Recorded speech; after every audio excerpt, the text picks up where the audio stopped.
Assalamu alaikum dear students, I am Dr. Ijaz Abbasi and you are watching MyScape Biology. Today we are going to study adrenal gland. आज हम biology second year के इस lecture में adrenal glands के बारे में जो study करेंगे।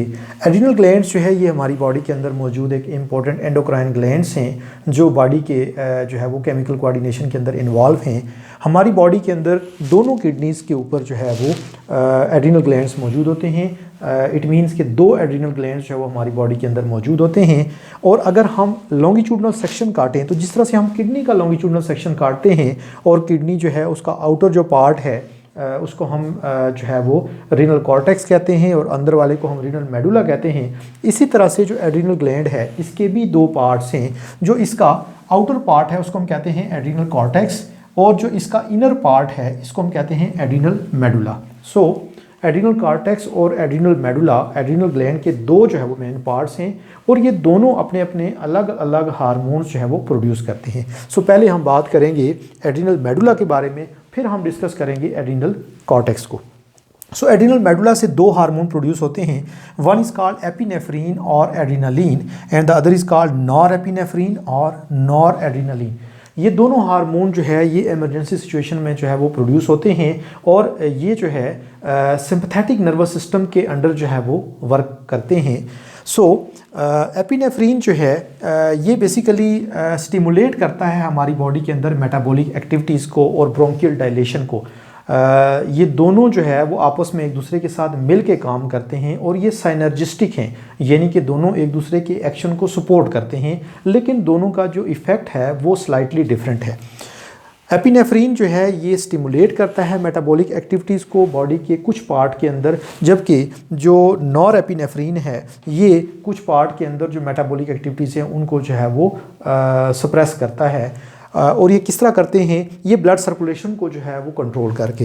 एपिनेफ्रीन जो है ये ब्लड सर्कुलेशन को, ब्लड फ्लो को इंक्रीज़ करता है हार्ट और स्केलेटल मसल को। क्योंकि मोस्टली हमारी जो बॉडी में जब कोई इमरजेंसी सिचुएशन होती है तो हार्ट और स्केलेटल मसल्स जो है ये उस इमरजेंसी को जो है वो फेस करते हैं, उसको जो है वो कम्बेट करने में इन्वॉल्व होते हैं। सो मोस्टली जो एपिनेफ्रीन है ये हार्ट और स्केलेटल मसल्स को ब्लड सप्लाई जो है वो इंक्रीज़ करता है और उसके रिस्पॉन्स में फिर जो मेटाबॉलिक एक्टिविटी है वो भी जो है वो इंक्रीज़ होती है। जबकि जो नॉर एपिनेफ्रीन है ये क्या करता है, ये वैसोकंस्ट्रिक्शन कॉज करता है स्किन को।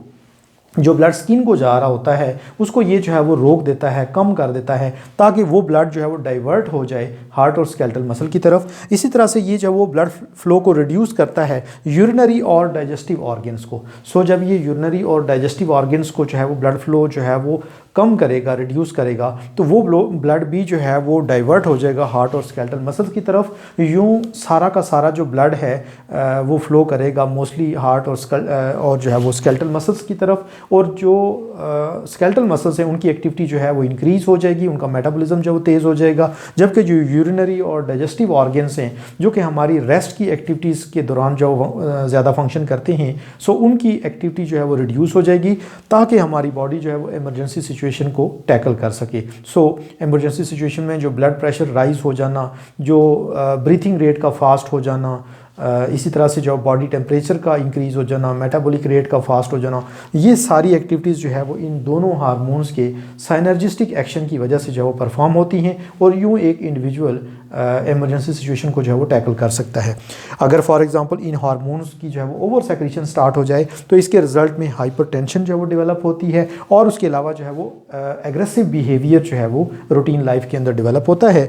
इसी तरह से अगर अंडर सेक्रेशन हो तो जो इंडिविजुअल है वो इमरजेंसी सिचुएशन को कम्बेट जो है वो नहीं कर सकता। जैसे फॉर एग्ज़ाम्पल किसी इंडिविजुअल में बॉडी टेम्परेचर जो है डिक्रीज़ हो जाता है जब शदीद सर्दी लगती है या आप जो है वो ज़्यादा टाइम जो है वो आउटडोर रहते हैं या जो है वो ठंडे पानी में आप जो है वो अगर हों, तो उसकी वजह से बॉडी जो है उसके अंदर ऑटोमेटिकली एक जो है वो सिस्टम वर्क करना शुरू कर देता है अंडर सिंपैथेटिक नर्वस सिस्टम, जिससे बॉडी का टेम्परेचर जो है वो रेगुलेट किया जाता है। लेकिन अगर फॉर एग्जांपल ये जो हार्मोन्स हैं इनकी जो बॉडी के अंदर प्रोडक्शन है वो डेफिशिएंट हो तो फिर जो इमरजेंसी सिचुएशन में जैसे टेम्परेचर को रेगुलेट करना है या इसके अलावा और भी जो बॉडी के अंदर जो वाटर और साल्ट्स की जो है वो रेगुलेशन है, तो वो चीज़ें जो है वो फिर रेगुलेट नहीं होती। सो इस तरह का जो है वो प्रॉब्लम कॉज होता है जब एक इंडिविजुअल के अंदर जो है वो अंडर सेक्रेशन या ओवर सेक्रेशन जो है वो होती है।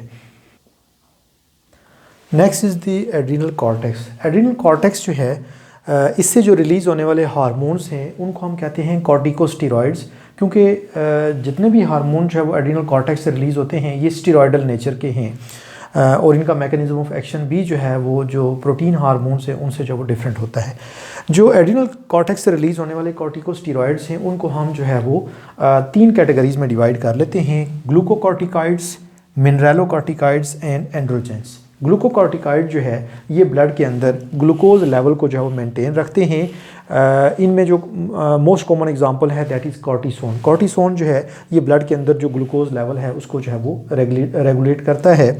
इस तरह से जो मिनरलोकॉर्टिकॉइड की एग्जांपल है दैट इज़ एल्डोस्टेरोन। एल्डोस्टेरोन जो है ये जो किडनी ट्यूब्यूल्स हैं उनसे जो है वो जो साल्ट्स की रीअब्जॉर्प्शन है उसके अंदर जो है वो इन्वॉल्व होता है, और ये जो है वो ब्लड के अंदर जो मिनरल्स का जो लेवल है उसको जो है वो रेगुलेट करता है, लाइक कैल्शियम और सोडियम वगैरह जो है।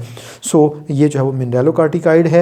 ये दोनों हार्मोन्स जो है ये बॉडी के अंदर जो है जो ऑस्मोटिक रेगुलेशन है और जो ग्लूकोज की जो है वो रेगुलेशन है उसको जो है वो मैनेज करते हैं। सो अगर इन दोनों हार्मोन्स की जो है वो इन कॉर्टिकोस्टेरॉइड्स की अंडर सेक्रीशन हो बॉडी के अंदर तो उसकी वजह से जो डिजीज़ डेवलप होती है that is called Edison's disease. Edison disease जो है इसमें जो है वो बॉडी के अंदर एक जनरल मेटाबॉलिक डिस्टर्बेंस जो है वो क्रिएट हो जाती है, जिसकी वजह से मसल्स वीक हो जाते हैं और बॉडी के अंदर साल्ट स्ट्रेस जो है वो डेवलप हो जाती है, क्योंकि इन हार्मोन्स की जो है वो इम्प्रॉपर कंसंट्रेशन की वजह से जो ब्लड के अंदर ग्लूकोज या साल्ट्स की जो रेगुलेशन थी या बैलेंसिंग थी वो नहीं हो पाती और बॉडी के अंदर जो है वो कोई साल्ट स्ट्रेस या ग्लूकोज की जो कॉन्सेंट्रेशन है वो जो है वो डिस्टर्ब हो जाती है। इस तरह से ओवर सेक्रीशन की वजह से जो डिज़ीज़ कॉज होती है that is called Cushing's disease. तो कुशिंग्स डिजीज़ के अंदर जो है वो एक्सेसिव प्रोटीन ब्रेकडाउन होता है, और एक्सेसिव प्रोटीन ब्रेकडाउन होने की वजह से जो मसल्स और बोन्स हैं वो जो है वो वीक हो जाती हैं। सो ओवरऑल बॉडी में जो है वो एक डिस्ट्रक्टिव एक्टिविटी जो है वो कॉज होती रहती है। इसके अलावा जो एंड्रोजेंस हैं, एंड्रोजेंस में कॉमन एग्जांपल जो है वो टेस्टोस्टेरोन है। टेस्टोस्टेरोन ये मेल हार्मोन है, ये मेल और फीमेल दोनों की बॉडी के अंदर जो है वो प्रोड्यूस होता है, और मेल के अंदर तो इसकी जो मेजर साइट है प्रोडक्शन की वो बेसिकली जो है वो टेस्टिस हैं, लेकिन एक स्मॉल अमाउंट जो है वो एड्रीनल कॉर्टेक्स से भी प्रोड्यूस होती है, और ये सेकेंडरी सेक्स कैरेक्टर जो है वो डेवलप करता है मेल के अंदर। उसके अलावा ये जो है वो स्पर्म प्रोडक्शन के लिए जो है वो रिस्पॉन्सिबल है।